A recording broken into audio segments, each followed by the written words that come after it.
Pemirsa Khazanah, berbagai musibah yang menimpa di negeri ini belakangan banyak menguras air mata. Entah sudah berapa banyak air mata tertumpah karena kesedihan dan kehilangan. Tumpahan air mata ini tentu tak akan sia-sia, karena air mata itu memiliki nilai tersendiri di mata Allah Subhanahu wa Ta'ala. Lalu air mata yang seperti apa yang istimewa di mata Allah itu? Perlu difahami bahwa tangisan dan air mata yang tumpah itu banyak macamnya.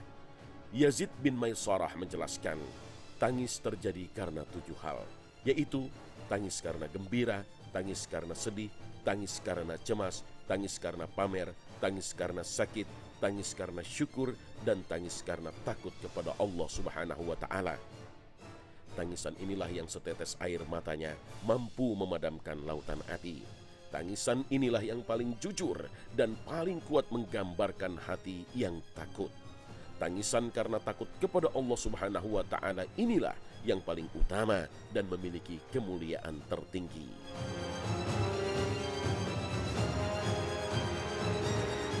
Nabi SAW bersabda, tidak akan masuk neraka seorang laki-laki yang menangis karena takut kepada Allah hingga susu kembali masuk ke dalam payudara.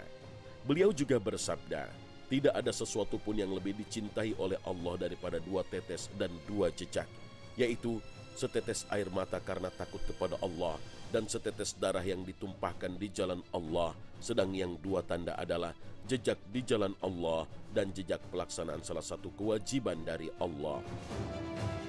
Dalam hadis lain, Rasul SAW menjelaskan bahwa orang yang berzikir sendirian sambil berlinang air mata termasuk salah satu yang mendapatkan naungan dari Allah di saat tidak ada naungan lain selain naungannya.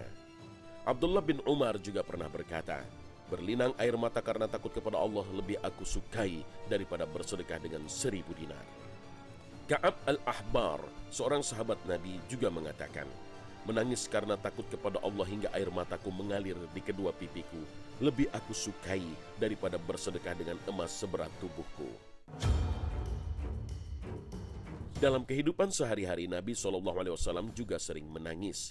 Terkadang beliau menangis karena rasa sayangnya kepada salah seorang yang meninggal, atau takut umatnya tertimpa azab, atau menangis saat membaca Al-Quran. Bahkan ketika beliau menangis, seringkali diikuti oleh para sahabatnya. Suatu ketika Usama bin Zaid radhiyallahu anhu mengisahkan, salah seorang anak laki-laki putri Nabi SAW sedang menghadapi kematian. Lalu putri beliau mengutus seseorang untuk memanggil beliau. Rasul lalu mengirim pesan, sesungguhnya bagi Allah segala yang diambilnya dan segala yang diberikannya. Setiap orang akan hidup hingga ajal yang telah ditentukan, maka bersabarlah dan memohonlah kebaikan kepada Allah. Mendapat pesan ini, putri beliau mengirim utusan dan bersumpah demi Allah agar beliau sudi datang. Maka beliau berdiri dan aku pun ikut berdiri bersama Mu'az bin Jabal, Ubay bin Ka'ab, dan Sa'ad bin Ubadah. Setelah kami tiba, orang-orang menyerahkan cucu beliau, sementara nafasnya sedang bergerak di dadanya bagaikan girbah lama. Nabi menangis, lalu saat bertanya, apakah engkau menangis?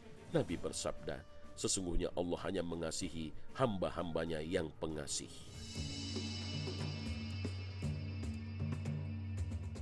Lihatlah peristiwa mengagumkan dari sejarah hidup Nabi SAW pada malam-malamnya, seperti dituturkan oleh Aisyah radhiyallahu anha kepada salah seorang tabi'in.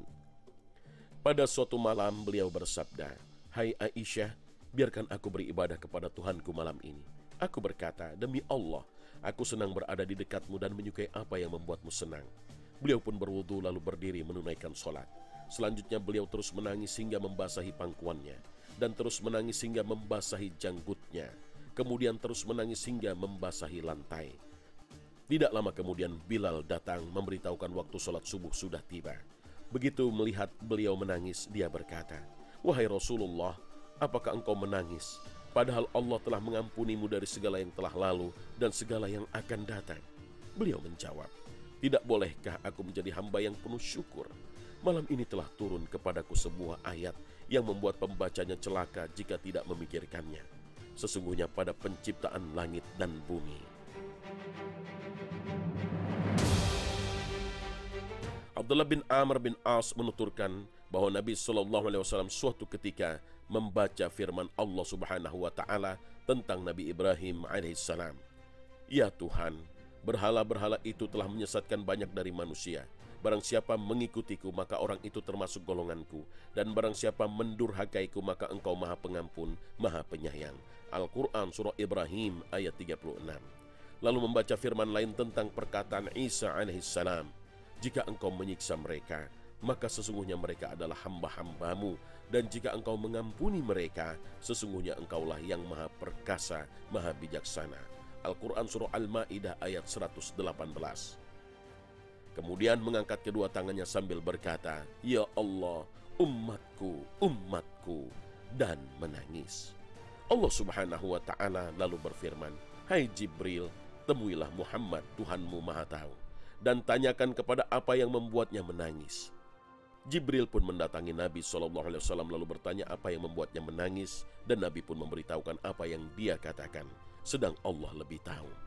Allah berfirman lagi, Hai Jibril, temuilah Muhammad dan katakan kepadanya, kami akan membuatmu ridha terkait dengan umatmu dan tidak akan membuatmu sedih.